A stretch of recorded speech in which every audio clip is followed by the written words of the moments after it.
చెప్పండి. దీనిపైన తెలంగాణ మేధావులు మాట్లాడుతున్నారు, తెలంగాణ రచయితలు మాట్లాడుతున్నారు, తెలంగాణలో ఉన్నటువంటి అప్పుడు ఉద్యమంలో పనిచేసిన రాజకీయాలకు అతీతంగా తెలంగాణ ఉద్యమాన్ని బలపరిచినటువంటి మేధావులు మాట్లాడుతా ఉన్నారు, విద్యార్థి సంఘాల నాయకులు మాట్లాడుతా ఉన్నారు. ఎందుకనంటే సార్, ఈ రోజు మా తెలంగాణ ఉద్యమం వచ్చిన తర్వాత మా బతుకమ్మ పండుగకు అద్భుతమైనటువంటి పేరు ప్రతిష్టలు వచ్చాయి, మా బోనాల పండుగకు అద్భుతమైనటువంటి పేరు ప్రతిష్టలు వచ్చాయి. ఈ రోజు ఒక మిత్రుడు ఫోన్ చేసి, ఆయన మిత్రుడే నన్ను తిట్టాడు, నాకేం బాధ లేదు, నన్ను అమ్మనా బూతులు తిడతా ఉన్నారు, నాకేం బాధ లేదు, నా ప్రాంతం కోసం నేను ప్రాణ త్యాగం చేయడానికి కూడా సిద్ధంగా ఉన్నా. కానీ బలవంతంగా భాషను మాట్లాడమంటా ఉన్నారు. మీరు చెప్పారు సార్, బాగుంది.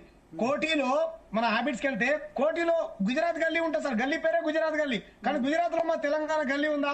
లేదు. మా భాషని మా యాసని మీ ప్రాంతం మీద బలవంతంగా మేము రుద్దామా? ఉంది. లేదు. నేను చెప్తున్నా, ఢిల్లీలో ఉంది, ఢిల్లీలో తెలంగాణ గల్లీ ఉంది, కట్పుత్రి కాలనీ ఉంది. ఎందుకు లేదు? ఎవరన్నారు? సూరత్ లో తెలంగాణ గల్లీ ఉంది.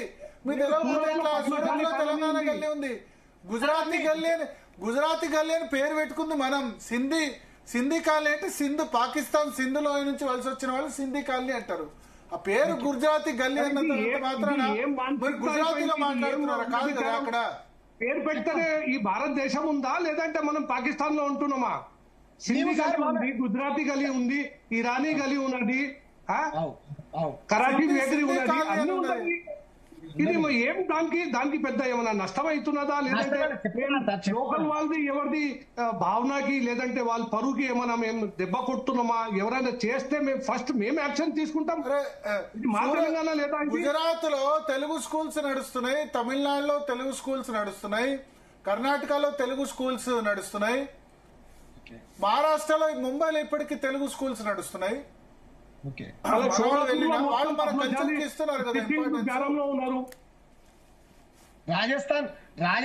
రాజస్థాన్ స్కూల్స్ కూడా ఇక్కడ ఉన్నాయి సార్, రాజస్థాన్ బ్యాంకులు కూడా ఇక్కడ ఉన్నాయి. మేము కాదని అంటలే. మేమేమంటున్నామంటే ఈ రోజు భాషను కూడా బలవంతంగా నువ్వు తెలుగు కాదు మాట్లాడాల్సింది హిందీ అని అంటున్నా. హిందీని నా మాతృభాష కూడా ఆయన మాతృభాష అంట. ఎవరు చెప్పినారు? ఇది నిరాకారం. ఎవరు చెప్పినాడు? మీరు జనరల్ మాట్లాడుకోవద్దు, మీరు పేరుతో స్పెసిఫిక్ చెప్పాలి. ఈయన చెప్పినాడని మేమే యాక్షన్ తీసుకుంటాం ఆయన మీద. ఒక్క మనిషి కూడా ఏం చెప్పలేదు. మీరు నిరాధారంగా మాట్లాడుతున్నారు. మీరు స్పెసిఫిక్ మాట్లాడుకోవాలి. ఎవరు చెప్పినారు? తెలుగు మాట్లాడుకోవాలి, హిందీ మాట్లాడుకోవాలి. ఎవరు చెప్పినారు? ఆడియో రికార్డు ఉంది, అడగండి. భరత్ గారి దగ్గర ఉన్నది అడగండి. తెలుగు ఏదైనా ఒక మనిషి మాట్లాడితే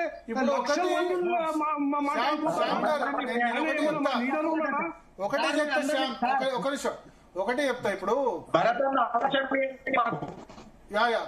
మీకు ఇప్పుడు వాయిస్ కరెక్ట్ గా వినిపిస్తున్నా? చెప్పండి మీ వాయిస్. Yes, okay. మేము ఎక్కడ కూడా ఈ రాజస్థాన్ వ్యవస్థను గాని, గుజరాత్ వ్యవస్థను గాని, మార్వాడి వ్యవస్థను గాని గోబ్యాక్ అని చెప్పేసి ఎక్కడ కూడా అనలే. దానికి కొంతమంది రాజకీయ పార్టీ నాయకులు వాళ్ళ అవసరాల కోసము, వాళ్ళ లబ్ధి పొందడం కోసము గోబ్యాక్ అంటున్నారని చెప్పేసి దాన్ని దుష్ప్రచారం చేస్తా ఉన్నారు. మొట్టమొదటిగా హైదరాబాద్ లో ఉన్నటువంటి మార్వాడి వాళ్ళెవరు వ్యతిరేకం కాదు. వాళ్ళు తాతల ముత్తాతల జామానా వాళ్ళు వచ్చిర్రు, హైదరాబాద్ లో సెట్ అయ్యారు, బ్రహ్మాండంగా వాళ్ళ బిజినెస్ చేసుకుంటారు. పల్లెటూళ్ళకి ఎవరైతే వస్తా ఉన్నారో వాళ్ళు మార్వాడీస్ కాదు. రాజస్థానీ గుజరాతీ కల్చర్ ఇక్కడ వచ్చి పెద్దలు అప్పసులు చేయడం, కిరాయిలు పెట్టడం వల్ల ఇక్కడ పుట్టి పెరిగినటువంటి వాళ్ళ కుల వృత్తులు నశించి ఆత్మహత్యలు చేసుకుంటా ఉన్నారు. ఇక్కడ వాళ్ళు తెలంగాణ రాష్ట్రం తెచ్చుకున్నా కూడా లాభం లేదు. నేను ఒక మాట చెప్పాలా? మీ స్వర్ణకార వృత్తికి మార్వాడీస్తో కంటే మీరు అట్లా మాట్లాడితే మార్వాడీస్తో కంటే ఇప్పుడు లలితా జ్యువెలర్స్ వచ్చింది, వచ్చింది, మలబార్ గోల్డ్ వచ్చింది, మలబార్ గోల్డ్ వచ్చింది. ఇవన్నీ ఇబ్బందులు వచ్చాయి కదా. వాళ్ళతో మీకేం థ్రెట్?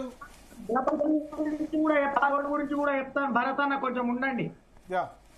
ఇంకొకటి ఏమన్నారంటే నేను లైవ్ లో క్రైమ్ చేస్తున్నా అని చెప్పేశారు. మార్వాడీస్ కాదు క్రైమ్ చేసేది, కానీ గుజరాత్ కి వచ్చిన వాళ్ళు బిజినెస్ ఒక ప్రాంతం నుంచి కమల్ సప్లై చేసి అతనికి పైసలు ఇస్తామని పిలిపించి 70 లక్షల బంగారం దోసుకొని బీహార్కి వెళ్ళి గుండాలని పిలిపించి మర్డర్ చేపించారు. యాదగిరి గుట్టకెళ్ళి 30 కోట్ల రూపాయలు ఎత్తుకొని వెళ్ళిపోయిండు ఒక అతను.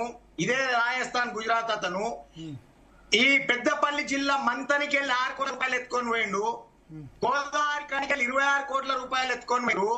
ఈ ఏది జగతికి వెళ్ళి 6 కోట్ల రూపాయలు ఎత్తుకొని పోయారు, ప్రగతి నగర్కి వెళ్ళి 38 కోట్ల రూపాయలు ఎత్తుకొని పోయారు. ఇట్లాంటివి నడుస్తా ఉన్నాయి. ఇంకోటి, ఈ ఎంఎస్ఎంఈ స్కీమును ఈ రోజు ఉన్నటువంటి మలబార్ సంస్థ ఎంఎస్ఎంఈ స్కీమ్ ద్వారా వాళ్ళ లోకల్ రోహింగ్యాలై వాళ్ళ వీళ్ళ కార్డులు పెట్టి లోకల్ వాళ్ళయి దూరపోళ్ళయి వీళ్ళందరి ఆధార్ కార్డులు, పాన్ కార్డులు, వాళ్ళ బ్యాంక్ అకౌంట్లు పెట్టి వాళ్ళు ఎంఎస్ఎంఈ లోన్ తీసుకొని కార్పొరేట్ సంస్థలు పెడతా ఉన్నారు. ఇవన్నీ ద్వారా ఇక్కడ ఉన్నటువంటి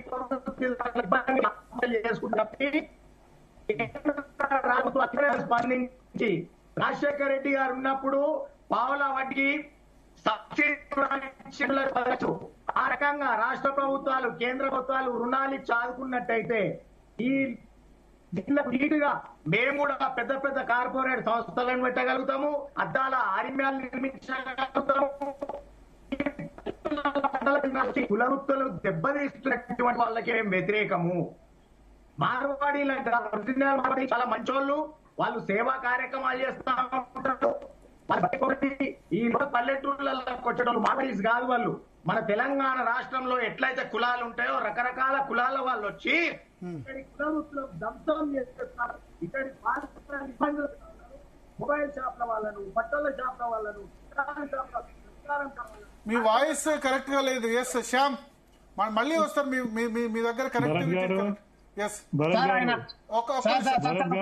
ప్రేమ్ సింగ్ గారు మళ్ళీ మీకు అవకాశం ఇస్తారు. ఎస్ శ్యామ్ గారు చెప్పండి. సార్ ఒక్క నిమిషం. ఇప్పుడు నాకు ఒకటి క్లారిటీ ఇచ్చారు, మార్వాడి గో బ్యాక్ కాదు మీరు అనేది. మార్వాడి ఇన్స్టిట్యూషన్స్ లో, ఇండస్ట్రీస్ లో తెలంగాణ వాళ్ళకి, లోకల్స్ కి 80% అవకాశాలు ఇవ్వాలి. ఆ అవకాశాలు ఇవ్వాలి ప్రభుత్వాలు. తప్పని ఎవరన్నారు? మీరు కరెక్ట్. అదే ఇప్పుడు సార్ ఇగో ప్రాంతేతరుడు వచ్చి ప్రాంతంవాది మీద దాడి చేసినప్పుడు పక్కన ఉన్నటువంటి ఆంధ్ర వాళ్ళ ఆధిపత్యాన్ని మేము సహించలేదు, వాళ్ళకు వ్యతిరేకంగా పోరాటం చేశాము.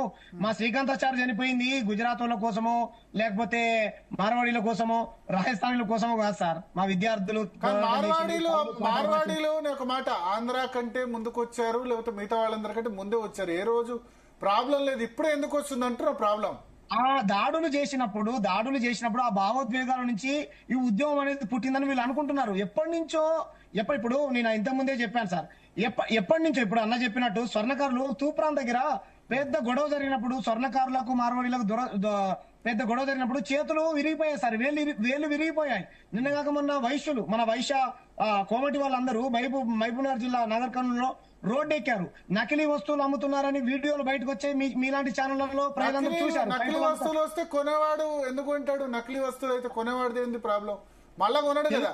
ఇప్పుడు చైనా మాల్. యాంకర్ గారు ఇప్పుడు మొత్తం ఈ రాజ్యంది వ్యవస్థ, పోలీస్ వ్యవస్థ, క్వాలిటీ వ్యవస్థ, ఈ అన్ని వ్యవస్థలకి శ్యామ్ గారు చూస్తారా లేదంటే చారి గారు చూస్తారా? ఇంత పెద్ద వ్యవస్థల్లో 10 మంది దొంగలు కూడా కావచ్చు, ఒక మనిషి వేరే స్టేట్ నుంచి రావచ్చు. ఎవరు దొంగ పని చేస్తాడో ఆయన మీద ప్రభుత్వం యాక్షన్ తీసుకుంటది. దానికి ఈయన అగర్వాల్ ఉన్నాడు, ఈయన బీహార్ నుంచి వచ్చినాడు, ఈయన రాజస్థాన్ నుంచి వచ్చినాడు, ఈయన గుజరాత్ నుంచి వచ్చి చెప్పాల్సింది ఏం అవసరం ఉంది? ఎవరైనా దొంగ పని చేయని, చెడ్డ పని చేయని ప్రభుత్వం ఉంది. అన్ని దానికి బాధ్యత చారి గారు తీసుకుంటారా లేదంటే శ్యామ్ గారు తీసుకుంటారా? ఇట్లా జరగాలి. ఇంకా లోకల్లో ఇండస్ట్రీ నడపాలి అంటే ఈ కాలంలో, కాంపిటేటివ్ కాలంలో ఇండస్ట్రీ నడపాలి అంటే ఎంత కష్టం పని ఉన్నది. సరిగ్గా మనిషి ఎవరు సరిగ్గా పని చేస్తున్నాడు, ఆయన ఎవరైనా ఉండని ఆయనకి పని మీద పెడితేనే ఇండస్ట్రీ నడుస్తుంది. పుట్టిగా ఆయనకి పని రాదు, మళ్ళీ కంపల్సరీ ఆయనకి పెట్టేసి ఏమైనా ఇండస్ట్రీ నడవాలి ఈ కాంపిటీషన్ మార్కెట్ లో, లేదంటే ఉట్టిగా టైం పాస్ చేయాలి. ఒకసారి